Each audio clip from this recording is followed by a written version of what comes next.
ಸಂಸದ ಅನಂತಕುಮಾರ್ ಹೆಗಡೆ ಬಾಯಿಗೆ ಇನ್ನು ಮುಂದೆ ಬೀಳುತ್ತಾ ಬೀಗ ಅಂತ. ಯಾಕೆಂದರೆ ಈಗಾಗಲೇ ಮುಖ್ಯಮಂತ್ರಿ ಸಿದ್ದರಾಮಯ್ಯನವರ ವಿಚಾರವಾಗಿ ಏಕವಚನ ಪದ ಬಳಕೆಯನ್ನು ಮಾಡಿ ಅದು ಕೋರ್ಟ್ ತನಕ ಹೋಗಿ ಕೋರ್ಟ್ ಕೂಡ ಚಾಟಿ ಬೀಸಿದೆ.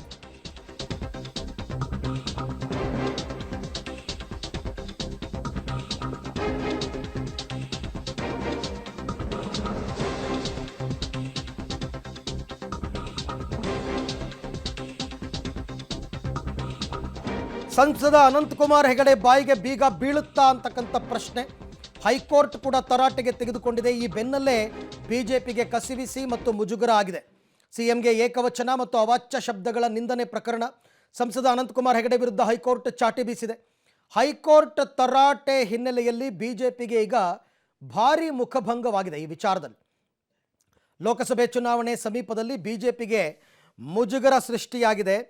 ಅನಂತಕುಮಾರ್ ಹೆಗಡೆ ಅವರು ಇದೇ ರೀತಿ ಮಾತನಾಡ್ತಾ ಇದ್ರು. ಈ ಹಿಂದೆನೂ ಕೂಡ ಇತ್ತೀಚೆಗೆ ಸ್ವಲ್ಪ ಸೈಲೆಂಟ್ ಆಗಿದ್ದರು, ಅಂದರೆ ಸಕ್ರಿಯ ರಾಜಕಾರಣದಿಂದಲೇ ಸ್ವಲ್ಪ ದೂರ ಸರಿದಿದ್ರು.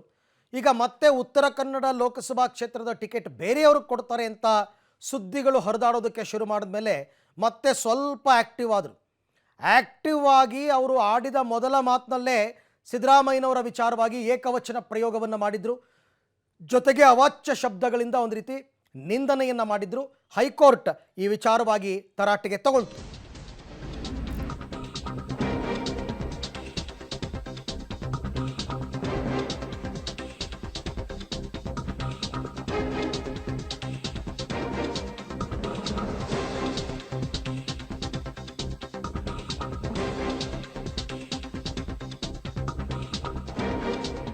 ವಿವಾದಿತ ಹೇಳಿಕೆ ಸಂದರ್ಭದಲ್ಲಿ, ಅಂದರೆ ಹೇಳಿಕೆ ಕೊಟ್ಟಾಗ ಬಿಜೆಪಿಯವರು ಈ ವಿಚಾರವನ್ನು ಗಂಭೀರವಾಗಿ ಪರಿಗಣಿಸಲೇ ಇಲ್ಲ. ಇದೀಗ ಹೈಕೋರ್ಟ್ನಲ್ಲಿ ಪ್ರಕರಣ ಬಂದ ಬಳಿಕ ಬಿಜೆಪಿಗೆ ಇಕ್ಕಟ್ಟು ಶುರುವಾಗಿದೆ. ಲೋಕಸಭಾ ತಯಾರಿ ಸಂದರ್ಭದಲ್ಲಿ ಬಿಜೆಪಿಗೆ ಹೈಕೋರ್ಟ್ ಶಾಕ್ ಕೊಟ್ಟಿದೆ. ಇನ್ನು ಹೈಕೋರ್ಟ್ ಚಾಟಿಗೆ ಕಾಂಗ್ರೆಸ್ ನಾಯಕರಿಗೆ ಅಸ್ತ್ರವೂ ಕೂಡ ಆಗಬಹುದು. ಕಾಂಗ್ರೆಸ್ನ ಟಾಕ್ವಾರ್ ದಾಳಕ್ಕೂ ಗುರಿಯಾಗಬೇಕಾದ ಸಂದಿಗ್ಧತೆ ಈಗ ಬಿಜೆಪಿಗೆ ಎದುರಾಗಿದೆ. ಇನ್ನು ಮುಂದೆ ಬಿಜೆಪಿ ಎಚ್ಚೆತ್ತುಕೊಳ್ಳುತ್ತಾ, ಸಂಸದರ ಬಾಯಿಗೆ ಬೀಗ ಹಾಕುತ್ತಾ ಅಂತಕ್ಕಂಥ ಪ್ರಶ್ನೆ. ಈ ವಿಚಾರವನ್ನು ಪ್ರಧಾನಿ ನರೇಂದ್ರ ಮೋದಿ ಅವರಾಗಿರಬಹುದು ಅಥವಾ ಪಕ್ಷದ ವರಿಷ್ಠರಾಗಿರಬಹುದು ಹಲವಾರು ಸಂದರ್ಭಗಳಲ್ಲಿ ಹೇಳಿದ್ದಿದೆ.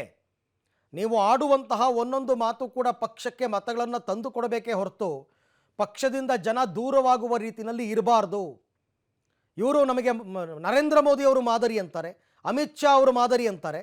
ಆದರೆ ಭಾಷಾ ಬಳಕೆಯ ಸಂದರ್ಭದಲ್ಲಿ ಮಾತ್ರ ಇವರು ಯಾರನ್ನೂ ಫಾಲೋ ಮಾಡೋದಿಲ್ಲ. ಇವರದ್ದೇ ಆದ ಮಾತು. ಈ ಥರ ಮಾತಾಡ್ಬಿಟ್ರೇ ಜನ ನನಗೆ ಜೈಕಾರ ಹಾಕ್ತಾರೆ ಅಂತ ಅಂದ್ಕೊಂಡಿರ್ತಾರೆ. ಹಾಗಾದ್ರೆ ಇಷ್ಟಕ್ಕೂ ಆ ವಿವಾದಿತ ಹೇಳಿಕೆ ಏನಾಗಿತ್ತು, ಏನು ಮಾತಾಡಿದ್ರು ನೋಡೋಣ. ಕಾಂಗ್ರೆಸ್ ನಮ್ಮ ವಿರೋಧ ಅಲ್ಲೇ ಅಲ್ಲ, ಅದು ರಾಜಕಾರಣಕ್ಕೋಸ್ಕರ ಇದು ಒದರಾಡ್ತಾ ಇರ್ತಕ್ಕಂಥದ್ದು. ನಮ್ಮ ವಿರೋಧಿ ಸಿದ್ದರಾಮಯ್ಯ, ಕಾಂಗ್ರೆಸ್ ಅಲ್ಲ. ಯಾಕೆಂದ್ರೆ ಆ ಗತಿಗೆಟ್ಟ ಮಾನಸಿಕತೆ ಏನಿದೆ, ಹರಾಜಾಗಿ ಹೋಗಿರ್ತಕ್ಕಂಥ ಅಲ್ಪಸಂಖ್ಯಾತರ ಓಟಿಗೆ ಹರಾಜಾಗಿ ಹೋಗಿರ್ತಕ್ಕಂಥ ಮಾನಸಿಕತೆ ಏನಿದೆ, ಅದು ನಮ್ಮ ವಿರೋಧ. ರಾಜಕೀಯ ವಿರೋಧ ಅಲ್ಲ, ಅಹಿಂದೂ ಮಾನಸಿಕತೆ, ಅದು ನಮ್ಮ ವಿರೋಧ. ರಾಮ ಜನ್ಮಭೂಮಿ ಇನ್ವಿಟೇಷನ್ ರಾಮ ಜನ್ಮಭೂಮಿ ಇನ್ವಿಟೇಷನ್ ನಮಗೆ ಬಂದಿಲ್ಲ, ಆಮೇಲೆ ಬಂದ್ರು ನಾನು ಹೋಗುದಿಲ್ಲ ಅಂತಂದ್ರು. ನೀನ್ ಬರ್ಲಿ ಬಿಡು, ರಾಮ ಜನ್ಮಭೂಮಿಯನ್ನು ನಿಲ್ಲುವುದಿಲ್ಲ ಮಗನೇ. ಇವತ್ತು ಹೇಳ್ತಾರೆ ಹೋಗ್ತೀನಿ, ಅವತ್ತು ಹೋಗುದಿಲ್ಲ, ಆಮೇಲೆ ಹೋಗ್ತೀನಿ ನಾನು ಅಂತ.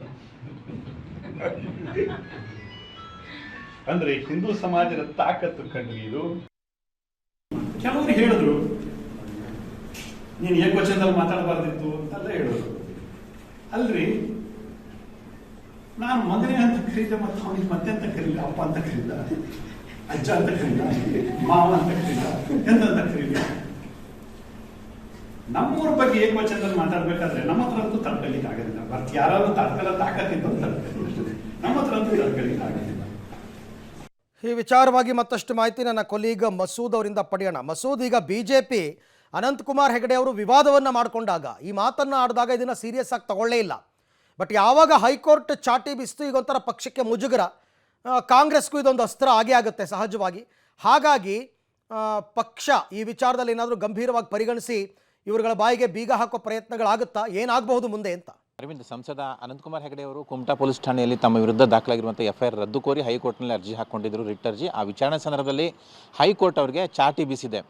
ಮುಖ್ಯಮಂತ್ರಿಗಳ ವಿಚಾರದಲ್ಲಿ ರಾಮ ಮಂದಿರ ಪ್ರಾಣ ಪ್ರತಿಷ್ಠಾಪನೆ ಸಂದರ್ಭದಲ್ಲಿ ಏಕವಚನ ಮತ್ತು ಅವಾಚ್ಯ ಶಬ್ದ ಪ್ರಯೋಗವನ್ನು ಮಾಡಿದರು. ಯಾಕೆಂದರೆ 2-3 ವರ್ಷದಿಂದ ಅವರು ಸೈಲೆಂಟ್ ಆಗಿದ್ದರು, ಕ್ಷೇತ್ರದಲ್ಲಿ ಆಕ್ಟಿವ್ ಇರಲಿಲ್ಲ. ಆ ಸಂದರ್ಭದಲ್ಲಿ ಅವರ ವಿರುದ್ಧ ಸ್ವಪಕ್ಷದಲ್ಲೇ ಕೆಲವೊಂದು ಆಕಾಂಕ್ಷಿಗಳು ಪ್ರಬಲವಾಗಿ ಬೆಳೆದ್ಬಿಟ್ಟಿದ್ರು. ಕಾರ್ಯಕರ್ತರಲ್ಲಿ ಆಕ್ರೋಶ ಕೂಡ ಮನೆ ಮಾಡಿತ್ತು. ಮೋದಿ ಬಂದಾಗಲೂ ಕೂಡ ಅವರು ಬಂದಿರಲಿಲ್ಲ. ಈ ಹಿನ್ನೆಲೆಯಲ್ಲಿ ಈಗ 2-3 ವರ್ಷಗಳ ಎಲ್ಲವನ್ನು ಕೂಡ ವಾಪಸ್ ತೆಗೆದುಕೋಬೇಕು, ಹಳೆ ಇಮೇಜ್ ವಾಪಸ್ ತೆಗೆದುಕೋಬೇಕು ಅನ್ನುವಂಥ ಕಾರಣಕ್ಕಾಗಿ ಒಂದು ರೀತಿಯಲ್ಲಿ ತೀಕ್ಷ್ಣ ವಾಗ್ದಾಳಿಯನ್ನು ಕಾಂಗ್ರೆಸ್ ನಾಯಕರ ವಿರುದ್ಧ ಮಾಡೋದಕ್ಕೆ ಶುರು ಮಾಡಿದ್ರು. ಆ ಸಂದರ್ಭದಲ್ಲೇ ಮುಖ್ಯಮಂತ್ರಿಗಳ ವಿರುದ್ಧ ಅವಾಚ್ಯ ಶಬ್ದ ಪ್ರಯೋಗ ಮತ್ತು ಏಕವಚನ ಬಳಕೆಯನ್ನು ಮಾಡಿದರು. ಈಗ ಆ ಸಂದರ್ಭದಲ್ಲೂ ಕೂಡ ಬಿಜೆಪಿಗೆ ಮುಜುಗರ ಆಗಿತ್ತು. ಆದರೆ ಬಿಜೆಪಿ ನಾಯಕರು ಒಪ್ಕೊಳ್ತಾ ಇರಲಿಲ್ಲ. ವಿಜೇಂದ್ರ ಅವರು ಕೂಡ ಇದು ಅವರ ವೈಯಕ್ತಿಕ ಹೇಳಿಕೆ, ಇದಕ್ಕೂ ಪಕ್ಷಕ್ಕೂ ಸಂಬಂಧ ಇಲ್ಲ ಅಂತ ಹೇಳಿದರು. ಬೇರೆ ಬೇರೆ ನಾಯಕರು ಕೂಡ ಸೀರಿಯಸ್ ಆಗಿ ತೆಗೆದುಕೊಂಡಿರಲಿಲ್ಲ, ಹೇಳಿಕೆಯನ್ನು ಕೂಡ ಕೊಡೋದಕ್ಕೆ ಮುಂದಾಗಿರಲಿಲ್ಲ. ಕೆಲವರು ಅವರು ವೈಯಕ್ತಿಕ ಹೇಳಿಕೆ ಅಂತ ಸುಮ್ಮನಾಗ್ಬಿಟ್ಟಿದ್ರು. ಆದರೆ ಯಾವಾಗ ಹೈಕೋರ್ಟ್ ಅಂಗಳದಲ್ಲಿ ಈ ಒಂದು ಪ್ರಕರಣ ಸದ್ದು ಮಾಡ್ತಾ ಇದೆ, ಈಗ ಬಿಜೆಪಿಗೆ ಬಿಸಿ ತಾಗ್ತಾ ಇದೆ. ಆ ಥರದ ಹೇಳಿಕೆ ಅವರು ಕೊಡಬಾರ್ದಾಗಿತ್ತು. ಜೊತೆಗೆ ಲೋಕಸಭೆ ಚುನಾವಣೆ ತಯಾರಿ ಮಾಡ್ಕೊಳ್ತಾ ಇದ್ದಾರೆ ಬಿಜೆಪಿಯವರು. ಈ ಸಂದರ್ಭದಲ್ಲಿ ಈ ಒಂದು ಹೇಳಿಕೆ ಎಲ್ಲೋ ಒಂದು ಕಡೆ ಭಾರ ಆಗುತ್ತಾ ಬಿಜೆಪಿಗೆ ಅನ್ನುವಂಥ ಚರ್ಚೆಗಳು ಕೂಡ ನಡೀತಾ ಇದ್ದಾವೆ.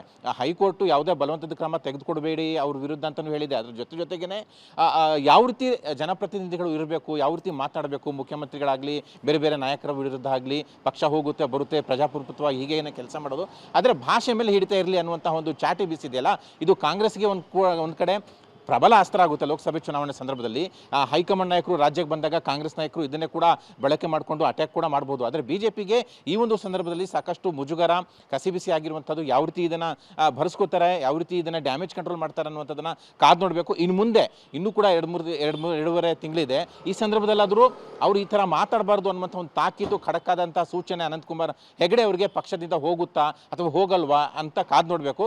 ಒಟ್ಟಾರೆಯಾಗಿ ಇದೊಂದು ಪ್ರಕರಣ ಸಾಕಷ್ಟು ಮುಜುಗರವನ್ನು ಬಿಜೆಪಿಗೆ ತಂದಿದೆ. ಅರವಿಂದ್, ಈಗಾಗಲೇ ಬಿಜೆಪಿಯ ರಾಜ್ಯಾಧ್ಯಕ್ಷರು, ವಿರೋಧ ಪಕ್ಷದ ನಾಯಕರು ಈ ಎಲ್ಲ ವಿಚಾರವನ್ನು ಗಂಭೀರವಾಗಿ ಪರಿಗಣಿಸಿದ್ದಾರೆ.